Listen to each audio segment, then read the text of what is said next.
Pernahkah kamu bertanya, di manakah titik terjauh yang pernah disentuh oleh kaki-kaki para sahabat Nabi? Selama ini, ingatan kolektif kita seringkali membatasi gerak mereka hanya di sekitar padang pasir Arabia, Yerusalem, hingga tepian Persia. Kita terbiasa mendengar bahwa Islam baru menyapa Nusantara pada abad ke-13, dibawa oleh para pedagang Gujarat yang singgah di Samudra Pasai. Namun, jika kita bersedia menajamkan pendengaran pada bisikan angin di pesisir barat Sumatera atau menggali lebih dalam di antara batu-batu nisan kuno yang mulai terkikis lumut, kita akan menemukan sebuah narasi yang jauh lebih tua, lebih megah, dan lebih menggetarkan jiwa. Bayangkan sebuah masa ketika peradaban Islam masih sangat muda, ketika aroma wahyu masih terasa segar di udara Madinah. Di saat yang sama, ribuan mil ke arah timur, Nusantara adalah sebuah daratan hijau yang diselimuti kabut misteri, kaya akan emas, dan yang paling dicari oleh dunia, kapur barus serta rempah-rempah yang aromanya memenuhi istana-istana kaisar. Jalur laut bukan sekadar rute dagang, ia adalah urat nadi yang menghubungkan dua dunia yang berbeda kutub. Sejarah bukan hanya apa yang tertulis di buku teks sekolah, melainkan juga apa yang tersimpan dalam ingatan rakyat dan bukti arkeologis yang seringkali terabaikan. Ada sebuah masa, tak lama setelah Rasulullah SAW wafat, di mana keberanian para sahabat tidak hanya teruji di medan perang, tetapi juga di atas gelombang samudra yang ganas. Mereka adalah para petualang iman yang membawa obor cahaya ke wilayah yang disebut para geografer Arab sebagai Jazair Al-Jawi, Kepulauan Jawa atau Nusantara. Kisah ini bukan sekadar dongeng pengantar tidur. Ini adalah upaya untuk merajut kembali benang-benang sejarah yang terputus, tentang bagaimana aroma kapur barus yang disebutkan dalam Al-Quran, Surah Al-Insan, telah menuntun para penempuh jalan ini menuju sebuah pelabuhan di pesisir Tapanuli. Tentang bagaimana sebuah misi diplomatik dikirim dari kekhalifahan yang baru berdiri menuju kerajaan yang dipimpin oleh seorang ratu yang adil di tanah Jawa. Mari kita kembali ke abad ke-7 Masehi. Kita akan menembus ruang dan waktu mengikuti kepakan layar kapal-kapal kayu yang membelah Samudra Hindia. Kita akan mencari tahu, benarkah mereka, para murid langsung sang Nabi, telah sujud di atas tanah Nusantara ini sebelum kerajaan-kerajaan besar Islam berdiri? Narasi ini adalah perjalanan mencari jejak-jejak yang ditinggalkan oleh para pembawa fajar di sebuah negeri yang kelak menjadi rumah bagi umat Islam terbesar di dunia. Persiapkan dirimu, karena sejarah yang akan kamu dengar mungkin akan mengubah cara pandangmu terhadap jati diri bangsa ini selamanya. Matahari baru saja terbit di ufuk timur pelabuhan Jeddah, menyepuh riak gelombang Laut Merah dengan warna keemasan. Di dermaga yang sibuk itu, sebuah kapal kayu berjenis dau dengan layar segitiga besar sedang memuat perbekalan terakhir. Kapal itu tidak hanya membawa kurma, gandum, atau kain-kain halus, tetapi juga membawa sebuah tekad yang lebih keras dari batu karang. Di geladaknya, berdiri beberapa pria dengan jubah yang berkibar ditiup angin laut. Wajah-wajah mereka tenang, namun tatapan mata mereka menatap jauh ke arah timur, ke sebuah tempat yang dalam catatan para pelaut kuno disebut sebagai negeri di bawah angin. Zaman itu adalah masa keemasan para sahabat. Cahaya Islam baru saja menerangi jazirah Arab dan mulai meluap keluar batas-batas gurun. Khalifah di Madinah telah mengirimkan utusan ke berbagai penjuru dunia, Persia, Romawi, hingga Cina. Namun, ada satu jalur yang secara khusus menarik perhatian para pencari kebenaran ini, jalur rempah dan kapur barus. Apakah benar di sana ada sejenis getah pohon yang wanginya menyerupai aroma surga? Tanya seorang pemuda anggota rombongan kepada seorang laki-laki yang lebih tua, yang kemudian dikenal dalam catatan sejarah lokal sebagai Syekh Rukunuddin. Sang Syekh tersenyum tipis. Dalam kitab suci kita, Allah menyebutkan kafura sebagai campuran minuman di surga. Di bumi, Tuhan meletakkan sumbernya di sebuah tempat bernama Fansur di pesisir barat pulau besar yang hijau. Namun kita berangkat bukan hanya untuk mencari wangi dunia, melainkan untuk membawa wangi iman kepada mereka yang belum mengenalnya. Perjalanan itu bukanlah perjalanan singkat. Selama berbulan-bulan, mereka harus bertarung dengan amukan badai di Samudra Hindia dan kelembapan udara yang sangat berbeda dengan panas kering di Mekah. Kapal mereka bernari-nari di atas gelombang raksasa, melewati gugusan kepulauan Maladiwa, hingga akhirnya pegunungan biru yang berselimut kabut mulai tampak di kaki langit. Itulah barisan pegunungan di pesisir barat Sumatera. Barus atau Fansur pada abad ke-7 Masehi bukanlah desa terpencil. Ia adalah metropolis maritim. Kapal-kapal dari Mesir, Yunani, India, dan Cina bersandar di sana. Begitu kapal rombongan sahabat merapat di muara sungai, mereka disambut oleh aroma yang sangat kuat dan khas, perpaduan antara bau laut yang asin dan aroma manis kayu-kayuan yang terbakar. Itulah aroma kapur Barus yang termasyhur. Di pasar-pasar Barus, riuh rendah suara manusia menggunakan berbagai bahasa. Para sahabat turun dengan sikap yang sangat tenang. Mereka tidak datang dengan pedang, tidak pula dengan ambisi menaklukkan tanah. Mereka datang sebagai pedagang yang jujur. Sebuah pemandangan langka di tengah persaingan dagang yang seringkali penuh tipu daya. Kehadiran mereka segera menarik perhatian penduduk lokal dan para penguasa pelabuhan. Orang-orang Arab ini berbeda. Mereka mencuci wajah, tangan, dan kaki mereka 5 kali sehari dengan air mengalir. Mereka bersujud dengan dahi menyentuh bumi menghadap ke arah barat yang sangat jauh. Dan yang paling mengesankan bagi penduduk Barus adalah prinsip dagang mereka. Mereka tidak akan menjual barang yang cacat tanpa memberitahu pembelinya, dan mereka tidak pernah mengurangi timbangan walau seujung kuku. Di sebuah gubuk kayu di tepian pantai, Syekh Rukunuddin mulai menancapkan tongkatnya. Ia menatap ke arah hutan lebat yang dihuni oleh suku-suku pedalaman yang masih misterius. Disinilah, di tanah yang asing ini, benih pertama dari pohon iman yang besar akan mulai ditanam. Mereka tidak tahu bahwa ribuan tahun kemudian, jejak kaki mereka akan dicari-cari oleh anak cucu bangsa ini sebagai bukti bahwa mereka pernah ada, pernah sujud, dan pernah mencintai tanah ini sebelum sejarah modern sempat mencatatnya. Malam itu, di bawah taburan bintang khatulistiwa yang lebih cerah daripada bintang di padang pasir, Syekh Rukunuddin membacakan ayat-ayat Al-Quran dengan suara lirih. Suaranya membelah kesunyian malam di Barus, bersaing dengan suara deburan ombak Samudra Hindia. Inilah babak pertama dari sebuah pertemuan agung antara wahyu langit dan bumi Nusantara. Udara Barus terasa berat oleh kelembapan, sangat kontras dengan udara kering dan tajam di Madinah atau Mekah. Di sebuah rumah panggung kayu yang dibangun menghadap langsung ke arah Samudra Hindia, Syekh Rukunuddin dan beberapa rekannya duduk melingkar.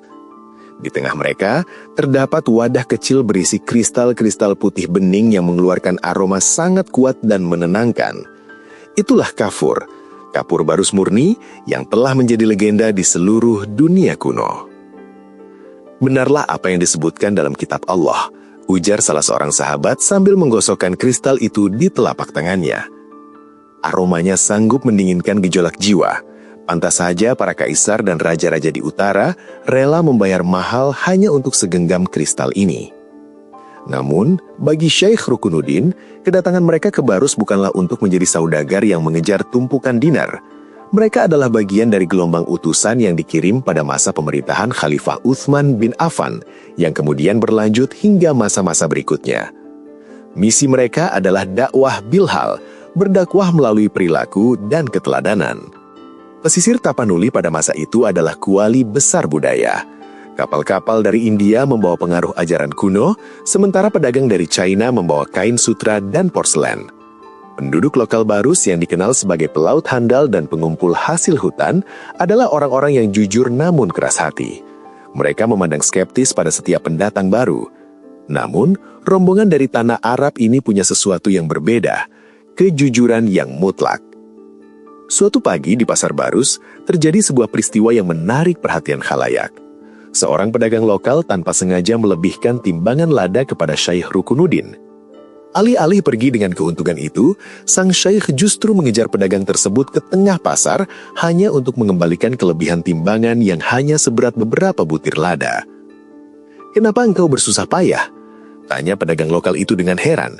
"Itu hanya sedikit, dan itu adalah kesalahanku, bukan pencurianmu." Syekh Rukunuddin tersenyum, wajahnya yang teduh memancarkan wibawa. "Tuhanku, Allah, memerintahkan kami untuk menyempurnakan timbangan. Jika aku mengambil yang bukan hakku, meski hanya seberat biji sawi, maka aku telah mengkhianati amanat penciptaku. Hartaku mungkin bertambah di dunia, tapi jiwaku akan jatuh miskin di hadapannya kelak." Kisah kejujuran pria berjubah itu menyebar cepat dari mulut ke mulut, menembus rimbunnya hutan hingga ke telinga para penguasa di pedalaman. Orang-orang mulai berdatangan ke pemukiman kecil para pendatang Arab ini, bukan hanya untuk berdagang, tapi untuk bertanya tentang Tuhan yang disembah oleh orang-orang jujur ini. Setiap sore, Syekh Rukunuddin mengadakan majelis kecil di bawah pohon kelapa. Ia tidak memaksa orang untuk masuk ke agamanya. Ia hanya bercerita tentang seorang nabi yang yatim piatu, yang mengajarkan bahwa derajat manusia tidak ditentukan oleh kasta atau warna kulit, melainkan oleh ketakwaannya.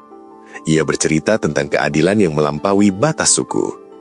Masyarakat Barus yang selama ini hidup dalam struktur sosial yang ketat merasa tersentuh. Mereka melihat para sahabat ini hidup dengan sederhana, berbagi makanan dengan siapapun yang lapar, dan menghormati alam seolah-olah alam itu sendiri adalah ayat-ayat Tuhan yang hidup. Pelan namun pasti, Barus mulai berubah. Di sela-sela transaksi kapur barus dan rempah-rempah, kalimat La ilaha illallah mulai terdengar lirih diucapkan oleh beberapa penduduk lokal yang telah jatuh cinta pada akhlak para pendatang ini.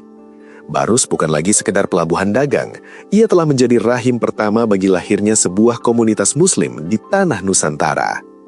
Syekh Rukunuddin menyadari bahwa perjalanannya mungkin akan berakhir di tanah hijau ini. Ia sering menatap ke arah laut lepas, ke arah barat, tempat makam Rasulullah berada. Ada kerinduan yang mendalam pada Madinah, namun ada cinta yang tumbuh pada tanah Barus. Ia tahu tugasnya adalah menjadi jembatan cahaya.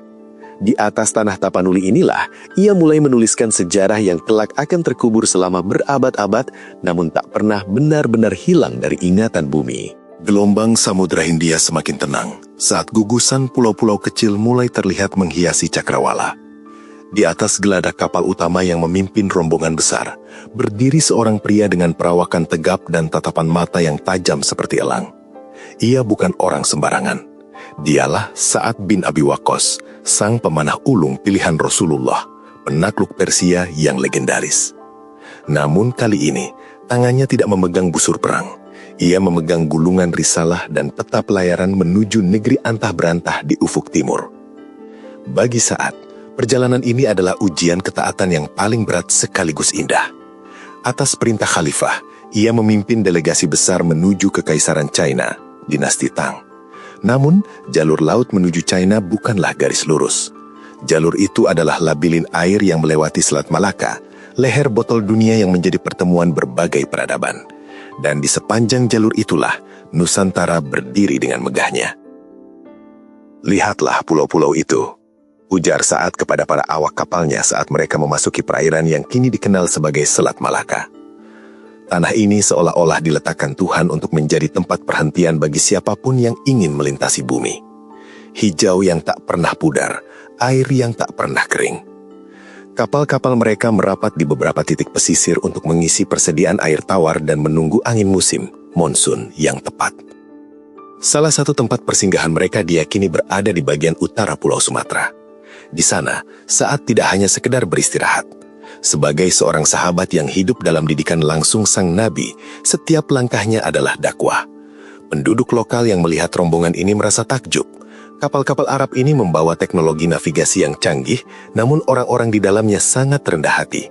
Sa'ad bin Abi Waqqas, yang di negerinya adalah seorang jenderal besar, tidak segan untuk turun ke pesisir, menyingsingkan lengan bajunya, dan membantu nelayan setempat memperbaiki jala atau sekedar berbagi kurma yang dibawa dari Madinah. Dalam sebuah pertemuan dengan penguasa pelabuhan setempat, Sa'ad berbicara melalui seorang penerjemah yang merupakan pedagang Persia yang sudah lama menetap di sana. Sa'ad tidak berbicara tentang pajak atau penguasaan wilayah, ia berbicara tentang tauhid. "Kami berasal dari tanah yang jauh, membawa kabar bahwa langit dan bumi ini memiliki satu pemilik. Tuhan kami tidak meminta kami untuk menaklukkan kalian, melainkan untuk memberitahu kalian bahwa kalian merdeka.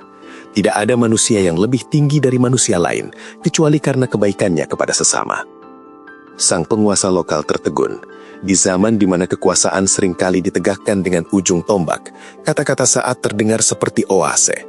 Meskipun Sa'ad tidak menetap lama karena misi utamanya adalah menuju Guangzhou, China, ia meninggalkan beberapa orang kepercayaannya di pesisir Nusantara tersebut. Tinggallah di sini, perintah Sa'ad kepada segelintir pengikutnya. Jadilah saksi akan kebenaran di tanah ini. Bangunlah tempat bersujud, walau hanya dari batang kelapa. Ajarkan mereka cara bersuci. Biarkan mereka melihat Islam dari akhlakmu, bukan dari lisanmu. Saat layar kapal Sa'ad kembali terkembang menuju utara, ia menatap garis pantai yang perlahan menghilang di balik kabut. Ia tahu, meskipun kakinya mungkin tidak akan kembali lagi ke tanah ini, benih yang ditinggalkannya akan tumbuh menjadi pohon yang akarnya menancap kuat di jantung Nusantara. Sang pemanah ulung itu telah melepaskan anak panah iman, dan ia tahu panah itu akan mengenai sasarannya tepat pada waktunya, berabad-abad kemudian.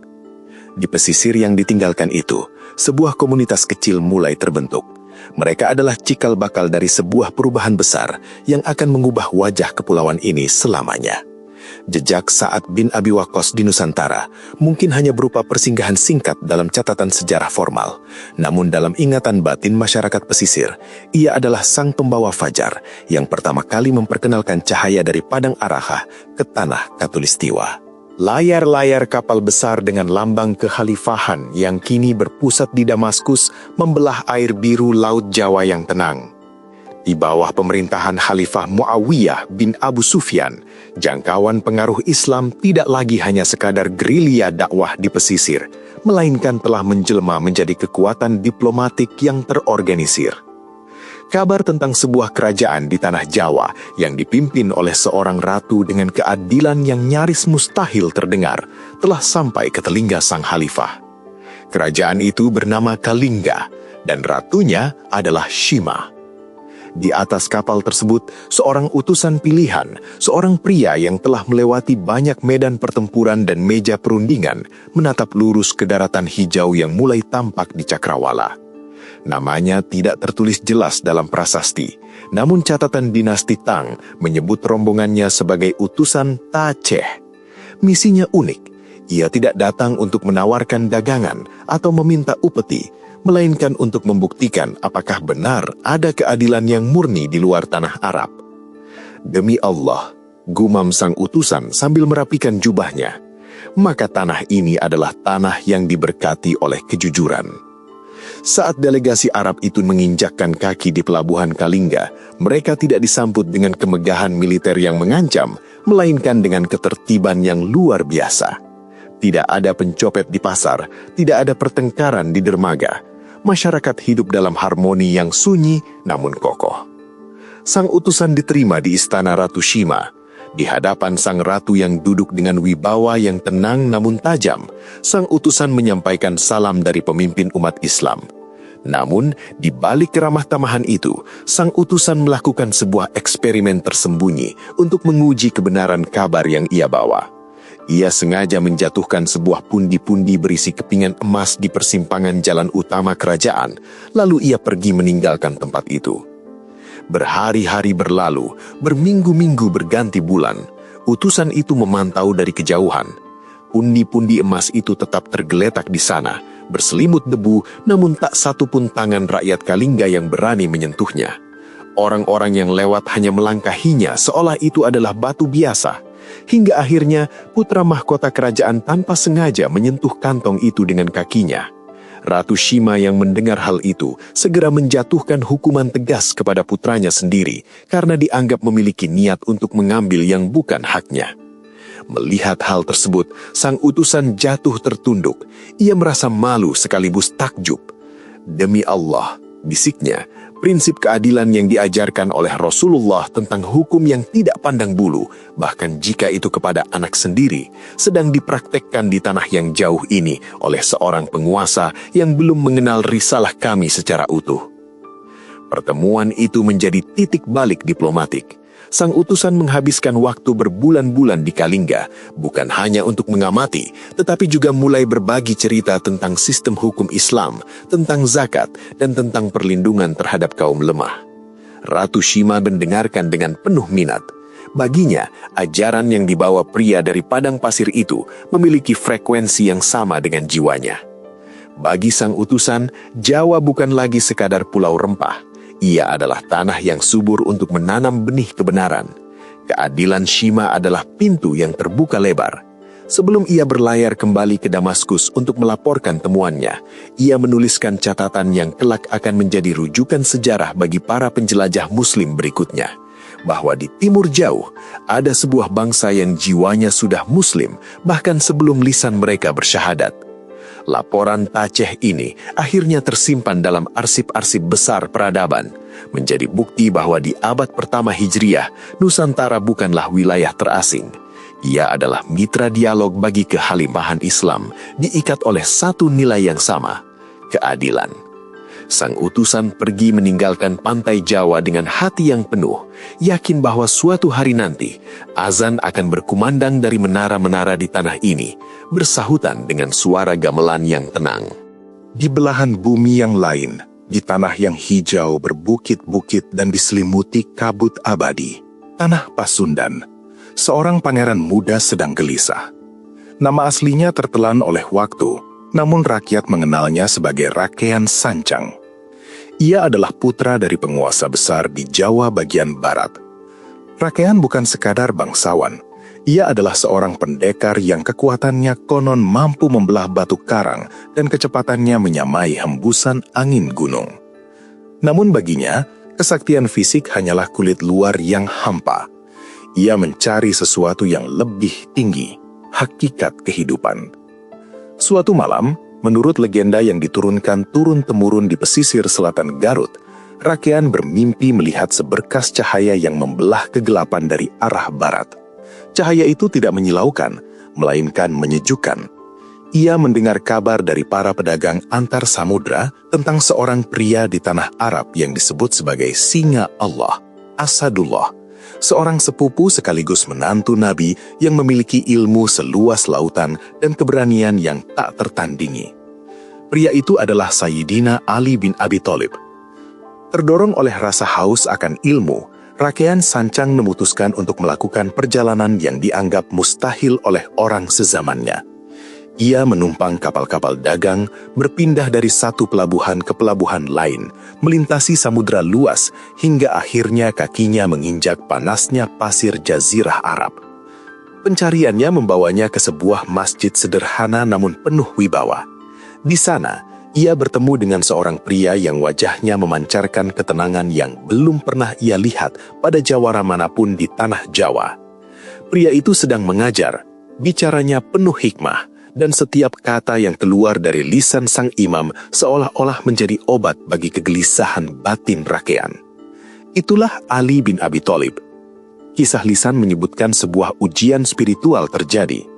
Rakean yang terbiasa dengan budaya olah kanuragan ingin menguji sejauh mana kehebatan sang singa padang pasir. Namun, Sayyidina Ali tidak menghadapinya dengan amarah atau kesombongan. Ali hanya menunjukkan bahwa kekuatan sejati bukan terletak pada otot, melainkan pada kemampuan menaklukkan nafsu diri sendiri. "Kekuatanmu adalah anugerah Tuhanmu," ujar Ali dengan lembut melalui seorang penerjemah. "Namun tanpa mengenal siapa yang memberimu kekuatan, engkau hanyalah debu yang tertiup angin.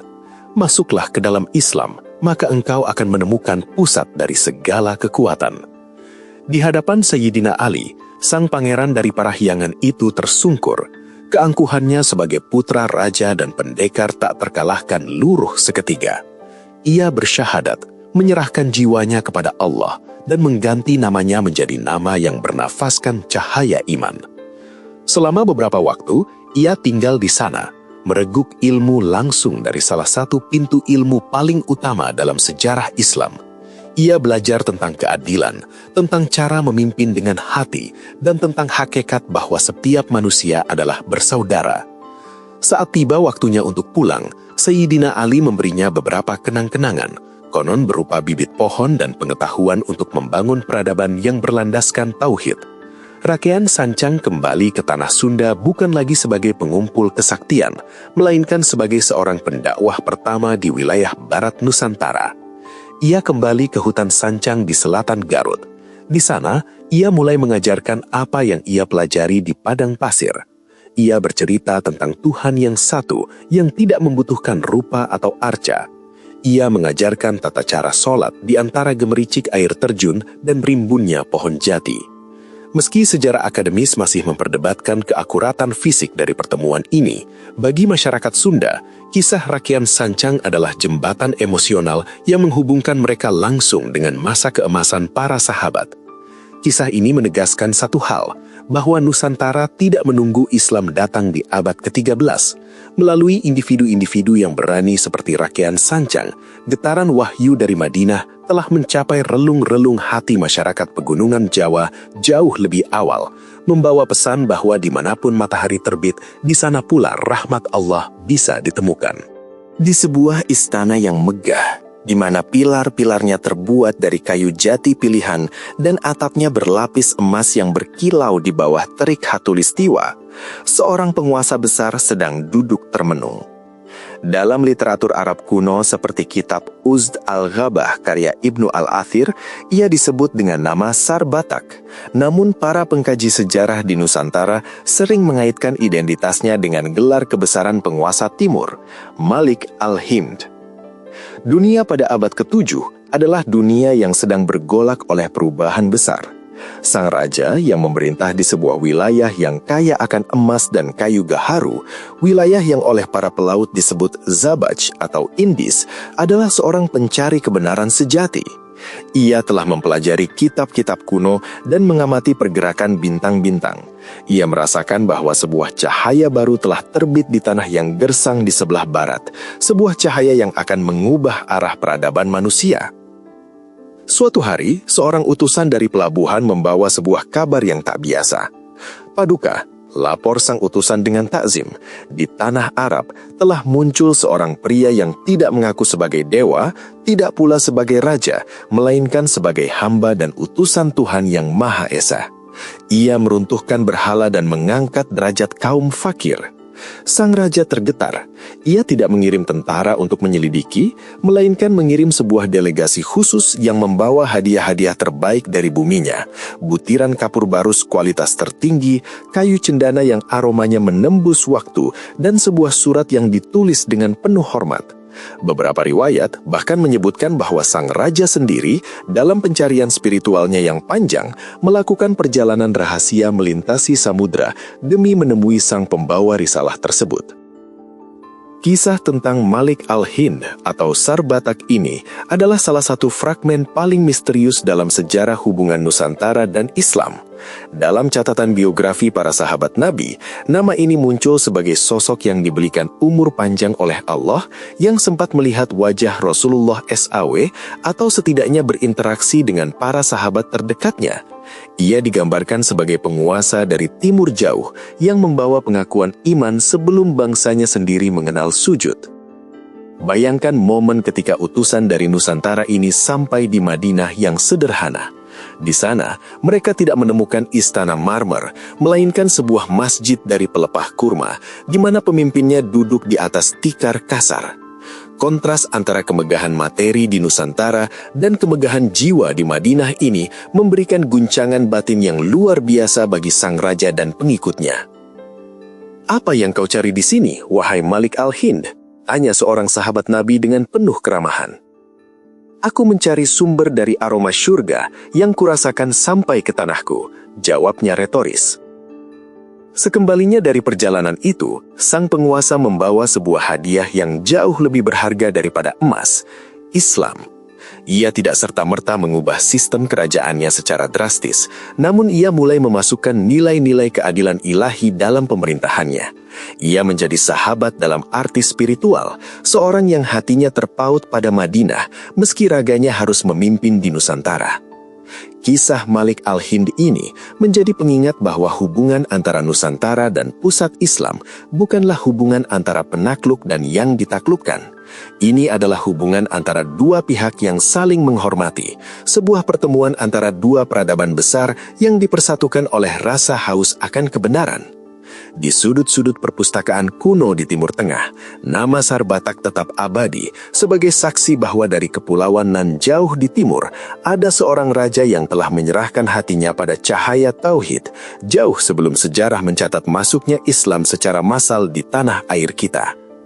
Bagi kita sekarang, Malik Al-Hind adalah simbol dari jati diri Nusantara yang visioner, sebuah bangsa yang tidak pernah menutup diri dari kebenaran, seberapa jauh pun ia harus mencarinya, bahkan hingga ke tepian padang pasir Arabia. Waktu merayap pelan di pesisir Barus. Tahun demi tahun berganti, dan angin monsun terus bertiup, membawa kapal-kapal pergi dan datang. Namun, bagi Syekh Rukunuddin, perjalanan panjangnya telah mencapai dermaga terakhir. Di tahun 48 Hijriah atau 672 Masehi, sang pengelana iman ini telah menjadi bagian tak terpisahkan dari tanah Barus.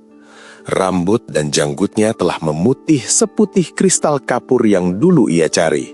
Namun matanya tetap menyimpan binar cahaya Madinah yang tak pernah padam. Di sebuah bukit kecil yang menghadap langsung ke arah deburan ombak Samudra Hindia, sebuah tempat yang kelak dikenal sebagai kompleks pemakaman Mahligai, Syekh Rukunuddin menghabiskan hari-hari terakhirnya. Ia tidak lagi banyak bicara tentang teori-teori agama. Baginya, dakwah telah selesai dikerjakan melalui hidupnya yang jujur, sujudnya yang panjang, dan cintanya kepada penduduk lokal yang kini telah memanggilnya ayah atau guru. Suatu sore, saat matahari perlahan tenggelam di cakrawala, menyisahkan garis jingga yang membelah samudra, sang syekh mengumpulkan para pengikutnya dan penduduk setempat yang telah memeluk Islam. "Jangan tangisi kepulanganku," bisiknya dengan suara yang tenang namun berwibawa. "Aku datang ke sini membawa amanah dari para sahabat Nabi, dan aku pergi dengan meninggalkan amanah itu di pundak kalian.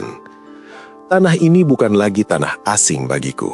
Ini adalah tanah yang diberkati, tempat di mana sujud pertama telah dilakukan, tempat di mana nama Allah telah diabadikan dalam detak jantung kalian." Ketika ia menghembuskan napas terakhir, Barus diliputi kesunyian yang mencekam. Tidak ada riuh rendah pasar, tidak ada suara denting timbangan. Alam seolah memberi penghormatan kepada sang pembawa risalah. Ia dimakamkan dengan sangat sederhana, sesuai wasiatnya. Sebuah batu nisan tegak berdiri di atas kepalanya, dipahat dengan tulisan yang akan membuat sejarawan berabad-abad kemudian tertegun. Sebuah penanda waktu yang menunjukkan angka tahun di abad pertama Hijriah. Nisan itu bukan sekedar batu, ia adalah penjaga samudra. Ia menjadi bukti bisu bahwa jauh sebelum armada besar kolonial datang dengan meriamnya, dan jauh sebelum kerajaan-kerajaan Islam mencatatkan namanya dalam tinta emas, sejarah, cahaya itu sudah ada di sini. Syekh Rukunuddin dan kawan-kawannya adalah pionir yang bekerja dalam sunyi. Mereka tidak mencari ketenaran, mereka tidak membangun monumen megah atas nama mereka sendiri. Mereka hanya ingin menjadi benih yang terkubur agar pohon iman bisa tumbuh tinggi menjulang. Makam di Barus itu menjadi angkar sejarah. Ia menghubungkan tanah Nusantara langsung ke jantung peradaban Islam di masa yang paling murni. Selama berabad-abad, makam itu tersembunyi di balik rimbunnya hutan dan semak belukar, seolah-olah alam ingin melindunginya dari tangan-tangan yang tidak menghargai kesuciannya. Namun, bagi mereka yang memiliki mata batin, makam itu selalu memancarkan kehangatan. Kisah para sahabat di Nusantara berakhir di sini secara fisik, namun secara spiritual, ini barulah permulaan. Warisan mereka bukan berupa harta karun yang terkubur, melainkan berupa tradisi kejujuran, keadilan, dan keramahan yang kemudian menjadi jati diri bangsa ini. Syekh Rukunuddin mungkin telah wafat di tahun 48 Hijriah. Tetapi setiap kali seorang muslim di Nusantara bersujud ke arah barat, ada bagian dari doa itu yang mengalir kembali ke Tanah Barus, tempat di mana semua perjalanan ini bermula. Dengan ditutupnya riwayat Syekh Rukunuddin, selesailah tugas para pembawa fajar. Mereka telah menanamkan cahaya di ujung dunia, sebuah cahaya yang tak akan pernah bisa dipadamkan oleh kegelapan zaman manapun. Mereka adalah sahabat bagi bumi Nusantara, dan selamanya tanah ini akan menjaga mereka dalam pelukannya yang paling dalam. Kini, ribuan tahun telah berlalu sejak kepulauan ini pertama kali mencium aroma wangi iman yang dibawa oleh para sahabat. Kapal-kapal kayu yang dulu membelah samudra telah lama hancur dimakan usia, dan wajah-wajah para pengelana itu kini hanya tinggal nama dalam lembaran kitab kuning atau penuturan lisan para tetua. Namun, jika kita berhenti sejenak dari hiruk-pikuk dunia modern dan berdiri di tepi pantai Barus atau menatap pegunungan di tanah Sunda, kita akan menyadari bahwa jejak mereka tidak pernah benar-benar terhapus. Narasi tentang kedatangan sahabat Nabi ke Nusantara mengajarkan kita sebuah perspektif baru, bahwa bangsa ini bukanlah penonton pasif di pinggiran sejarah dunia. Sebaliknya, Nusantara adalah tanah yang terpilih untuk menerima risalah suci di masa paling awalnya. Kita bukan sekedar penerima warisan dari abad ke-13, melainkan saksi hidup dari meluapnya cahaya Madinah sejak abad ke-7 Masehi. Islam yang tumbuh di Nusantara adalah Islam yang dibawa dengan kelembutan, kejujuran dagang, dan kedalaman akhlak. Ia tidak datang untuk menghancurkan jati diri bangsa, melainkan untuk memperindahnya, seperti kristal kapur barus yang menyatu dengan air memberikan keharuman tanpa menghilangkan wujud asalnya. Dari makam Syekh Rukunuddin di Barus hingga legenda Rakeyan Sancang di Parahyangan, ada satu benang merah yang mengikat kita, bahwa tanah ini telah disucikan oleh doa-doa mereka yang pernah melihat langsung wajah baginda Nabi Shallallahu Alaihi Wasallam. Hari ini, Indonesia berdiri sebagai rumah bagi umat Islam terbesar di dunia. Ini bukanlah sebuah kebetulan sejarah. Ini adalah buah dari benih yang ditanam dengan penuh keikhlasan oleh para sahabat dan utusannya di masa lalu. Mereka menempuh jarak ribuan mil, bertaruh nyawa di tengah ganasnya Samudra Hindia, hanya agar kalimat tauhid bisa menggema di antara ribuan pulau ini. Tugas kita sekarang bukan lagi mencari di mana letak makam-makam mereka, melainkan menjaga cahaya yang mereka bawa agar tetap menyala. Kejujuran dalam menimbang, keadilan dalam memimpin, dan keramahan dalam menyambut sesama, itulah warisan sesungguhnya dari para sahabat untuk Nusantara. Sejarah mungkin bisa diperdebatkan, batu nisan bisa terkikis waktu, namun ruh dari perjuangan para pembawa fajar itu akan selalu hidup selama bangsa ini tetap menjaga identitasnya sebagai bangsa yang religius dan beradab. Nusantara bukan sekedar titik di peta, ia adalah pelabuhan cinta bagi risalah langit. Dan di setiap hembusan angin lautnya selalu terselip salam rindu untuk Madinah, dari sebuah negeri hijau yang pernah dikunjungi oleh para kekasih Allah. Selamat menjaga amanah ini, karena di setiap sujud kita ada doa yang tersambung pada mereka yang pertama kali membawa kening kita menyentuh bumi Nusantara dalam ketaatan kepada Sang Pencipta.